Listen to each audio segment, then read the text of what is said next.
Hello, James, how are you? I'm very well, thank you. Thirsty is the answer, clearly. Thirsty. Look at that neck and that back. Throat lubricated, ready to go. Very good. Tell me about X-Men First Class. Sell it to me. X-Men First Class is, if you've seen the other X-Men movies, new, fresher, younger, hopefully funnier, and just brilliant. Michael Fassbender, hello. Hello. Now, you play Eric in the movie, a young Magneto. Did you do that thing where you approach an automatic door and go, and imagine you're opening it? Yes. We've all been there, right? Absolutely. Is that one of the ways that you train for this movie? You know, that's it. You know, I would sort of, practice sort of for hours on end with anything metal that I could get my hands on, with little success. Really? You're not had a go at spoon bending? Frustrating. I did. That was the first thing that I tried. Really? Did you try that? We've all tried. Yeah. We've all had a go, haven't we? Yeah, absolutely. Any luck at all? None.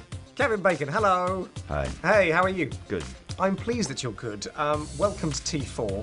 Now, you are indisputably a Hollywood legend. I have no acting ability, but I would like to take this opportunity to try something else, just to play out a little scene. Okay. The scene is this. We're in a cinema. You work behind the counter at a cinema. I'm just me. I'm just coming in. Hi, I want to see a film. I don't really know what's on. What have you got for me? We have X-Men First Class. That sounds intriguing. Tell me more. Well, it's awesome. It's got great cast. It's got cool effects. I've heard the cast are really sexy. Is this true? This cast is incredibly sexy. Who's the sexiest person in it? It's the guy that plays Sebastian Shaw. Oh, okay. Kevin, what's his name? I always forget his name. He's got one of those memorable faces, but Kevin Spacey. Yes, Kevin Spacey. Is it Costner? You play Professor Charles Xavier. I do. Now, obviously, fans of the X-Men will know that ultimately Professor Xavier ends up in a wheelchair and bald. Now, you are famed for having beautiful hair, James. That's absolutely stunning. In the flesh, even more so. It's a wig. Are you concerned that when the sequels come out, they're going to make you shave those lovely locks off? Well, I was prepared to do it for this film, and then a day before, I think the day before we started filming, the studio kind of went, no, we must have hair. And in a way, actually, it's probably a smarter move, simply because this is about telling a story about people who are not the same as they are in the 4 other movies we've seen. They're actually very different, so just physically making them different is an interesting thing.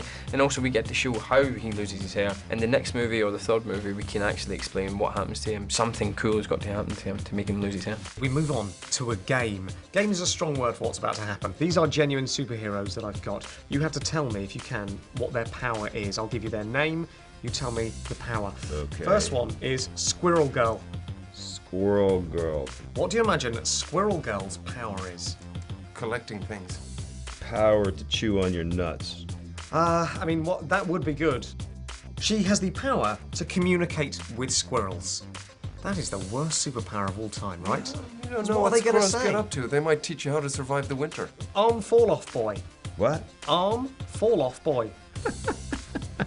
He can sort of get rid of his arms at any moment. Maybe he needs to squeeze through something. I'm guessing it's the power to have his arm fall off. He can rip one of his arms off and then use it to club people with. Yeah, strange but effective.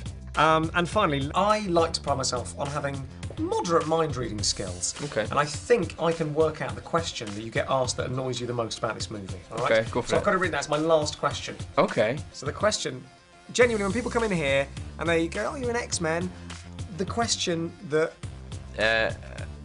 Okay. How many times did you have sex with Michael Fassbender? that was the question. Is that the question? And what is the answer? 4. 4 times. 4 times. And how tender a lover is he? Define tender.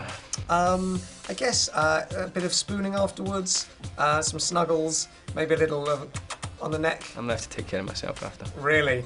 Okay. James, thank you ever so much for chatting to me. Thank you very much. Cheers, man.